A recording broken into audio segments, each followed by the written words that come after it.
குருமார்களின் வாயிலாக நமக்கு மிகவும் எளிமையாக சொல்லிக் கொடுத்து விட்டு போனார்கள். என்ன மிகவும் எளிமையாக சொல்லிக் கொடுத்து விட்டு போனார்கள்? நீ மனிதனே இல்லை, இறைவனின் அம்சம் பொருந்தியவன். உனக்குள் இருக்கக்கூடிய இறையம்சம் எப்போது வெளியே வருகின்றதோ நினைத்து பார்க்க முடியாத ஆற்றலையும் நினைத்து பார்க்க முடியாத வலிமையும் நீ பெறுவாய் என்று சொல்லிவிட்டு சென்றார்கள். அதுக்குண்டான முயற்சி நம்ம ஏதாவது எடுத்தோமா? அதுக்குண்டான முயற்சி எடுக்கலன்னா அது ஆக முடியாது. நீங்கள் இப்போ எதாகணும்னு விருப்பப்படுறீங்க? நல்ல கணவனாகணும், நல்ல மனைவி ஆகணும், நல்ல குழந்தையாகணும், நல்ல வீட்டு வேலை செய்யணும், அங்கே போகணும், இங்கே போகணும், இப்படித்தான் உங்களுக்கு ஆசை இருக்கே தவிர உங்கள் யாருக்கும் இறைவனாக மாற வேண்டும் என்ற ஆசை கிடையாது. எப்போ இறைவனாக மாறணுன்ற ஆசை வரலையோ உங்களால் இறைவனாக மாற முடியாது.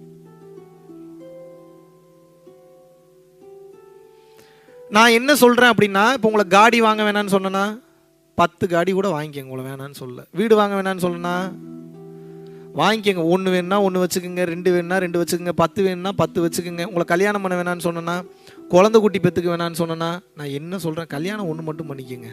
அது காடி கணக்கு கிடையாது.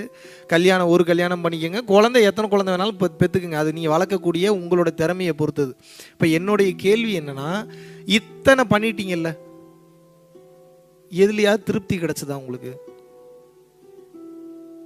வேற எதை புதுசா பண்ணி உங்களுக்கு திருப்தி கிடைக்கும்னு நினைக்கிறீங்க?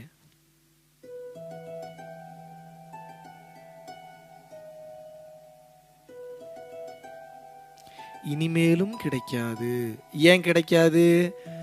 ஏன் அப்படின்னா, திருப்தி என்பது செய்யக்கூடிய வேலையிலோ பார்க்கக்கூடிய பொருள்களிலோ இல்லை. திருப்தின்றது எங்க இருக்கு அப்படின்னா இங்க இருக்கு.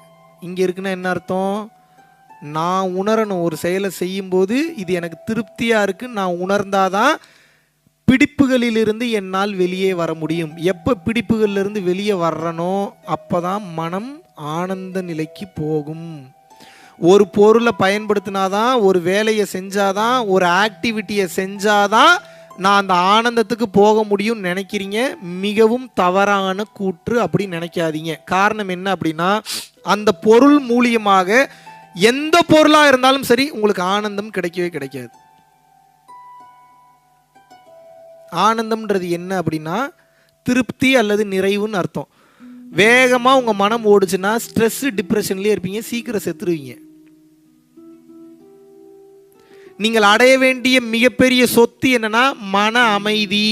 எப்போ மன அமைதி வருதோ நல்லா புரிஞ்சுக்கோங்க, நீங்க அடையணும்னு நினைக்கக்கூடிய சொத்து, அடையணும்னு நினைக்கக்கூடிய பணம், இது எல்லாம் தானா வரும். எப்படி வரும்? ஐடியாவா வரும். ஐடியாவை நீங்க கன்வெர்ட் பண்ணிக்கணும், ஆக்டிவிட்டியா கன்வெர்ட் பண்ணிக்கணும். ஏன்னா இறைவன் பொருளாக அப்படியே கொடுக்க மாட்டார், அறிவாக சிந்தனையாக கொடுப்பார். அந்த அறிவு அல்லது சிந்தனை என்பது மனதிலிருந்து எழாது, சித்தத்திலிருந்து எழும். எங்கிருந்து எழும்? சித்தத்திலிருந்து அந்த ஐடியா வர்றதுனால தப்பா போகவே போகாது. அதுக்கு பேர் என்னன்னா இன்சைட்னு சொல்லுவாங்க இங்கிலீஷ்ல. அதுக்கு பேர் என்ன? இன்சைட். இன்சைட்னா என்னன்னா இறைவனின் வார்த்தை அல்லது உள்ளுணர்வு என்ற அர்த்தம்.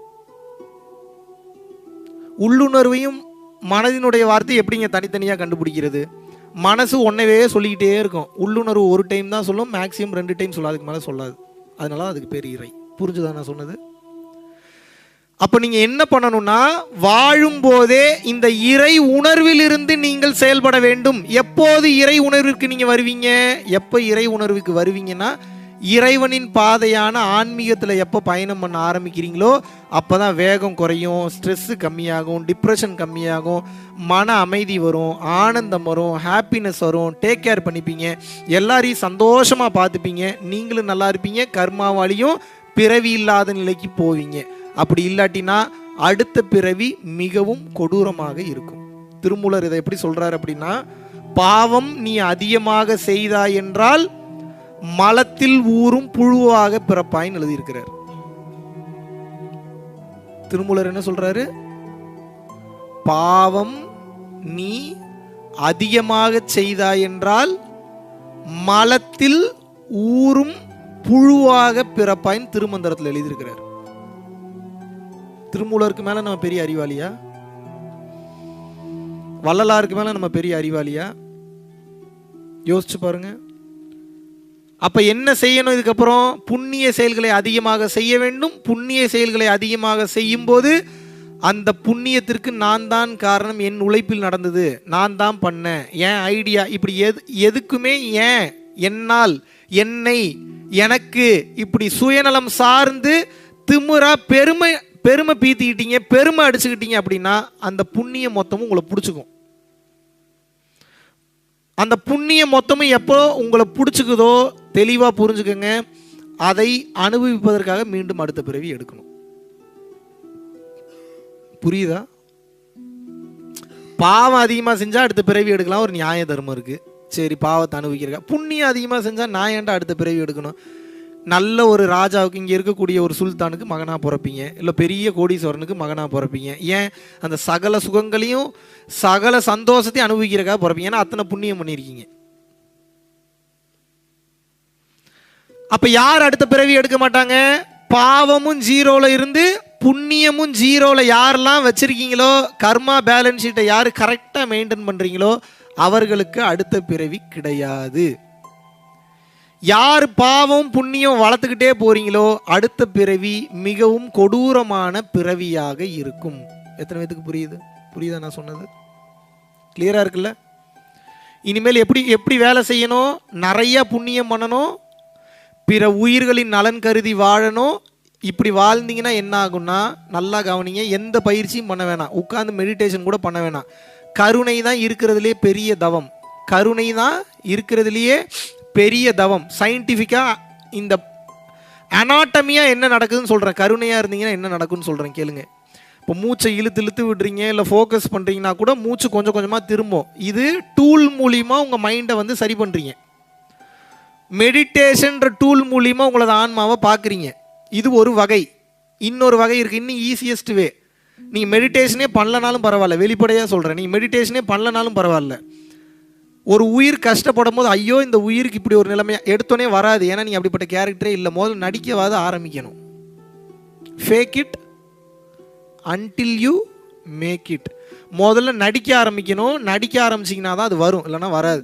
அப்போ என்ன, கொஞ்சம் கொஞ்சமாக ஒரு உயிர் கஷ்டப்படும் போது அதை பார்த்து கவனித்து ஃபீல் பண்ணி, அந்த உயிர் கஷ்டப்படும் போது இறைவா இப்படி ஒரு நிலைமையா அந்த உயிருக்கு, இந்த உயிர் எப்படி அடுத்த கட்டம் போகுதுன்னு சொல்லி எப்போ கொஞ்சம் கொஞ்சமாக பிற உயிர்களின் நலனுக்காக ஃபீல் பண்ண ஆரம்பிக்கிறீங்களோ, கவனிங்க, மெயினான பாயிண்ட் இது, ரொம்ப ரொம்ப இம்பார்ட்டண்ட்டான சப்ஜெக்ட். பெரிய சீக்ரெட் சொல்லித்தரேன், மைண்டில் வச்சுக்கோங்க. இப்படி கருணையாக இருக்க என்ன ஆகும்னா, 60-70 வருஷம் தவம் பண்ணி நிற்காத மனசு கூட அடுத்த செகண்ட் நிற்கும். கருணையாக இருந்தீங்கன்னா மனம் உடனே நிற்கும்.